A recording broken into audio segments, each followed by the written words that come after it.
Runners by Mac Devlin. He ain't coming back, Moses said. The certainty in his voice made Samuel's stomach twitch. Squatting in the hayloft of the old barn, the two were sweating like crawdads over a cooking pot.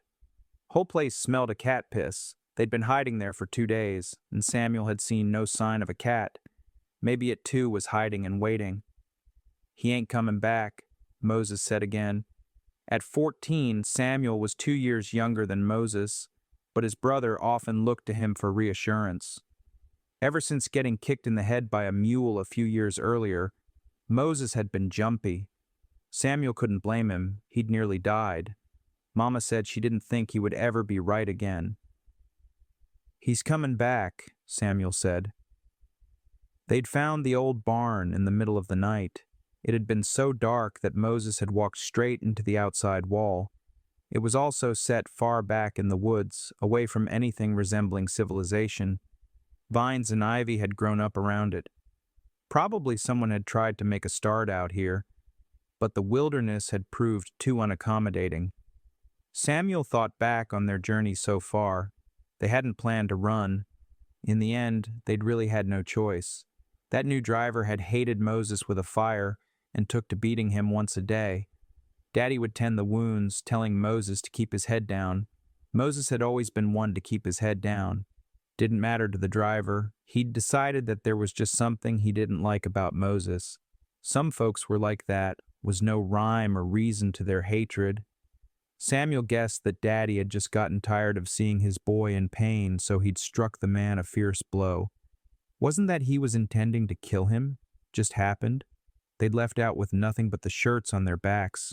Didn't even have shoes, not like they really needed them. They'd been working barefoot their whole lives.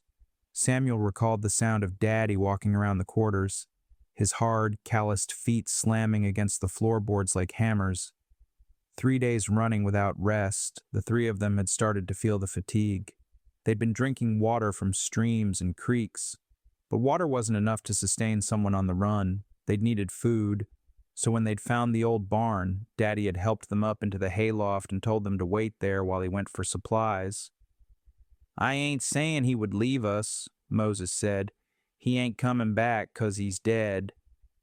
You shut your damn fool mouth, Samuel said.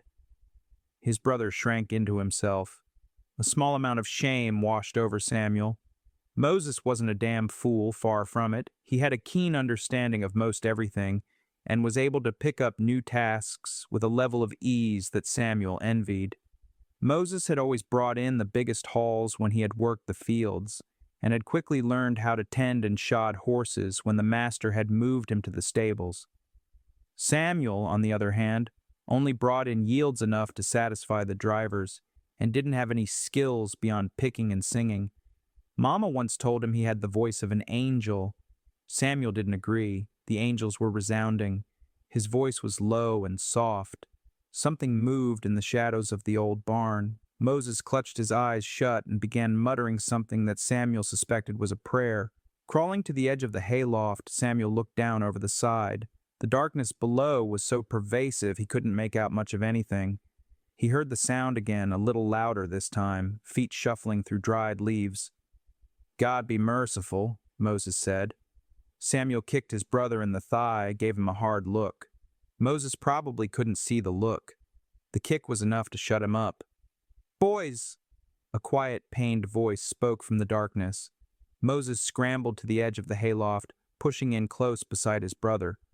The floorboards of the old barn creaked as their daddy emerged from the shadows. One hand was clutching his side, the other was cradling something. Samuel lowered himself down from the hayloft and crossed to him. That was when Daddy sagged forward, dropping to his knees. What's wrong? Samuel asked. His daddy moved his hand from his side, revealing the bloody hole beneath. Moses came down from the hayloft like a shot and squatted down next to him. Daddy, he moaned. A deep agony rose inside Samuel. He fought back tears. Daddy was a big man, biggest Samuel had ever seen. There in the darkness, he looked small, fragile. His daddy's other arm dropped and 5 potatoes rolled onto the floor of the barn. What happened? Samuel asked. Don't matter none. Daddy said. I hid until they gave up looking for me. I hid too long. Gasping in agony, he fell to his side. Moses rolled him over so that he wasn't laying on his wound. Samuel felt like sobbing.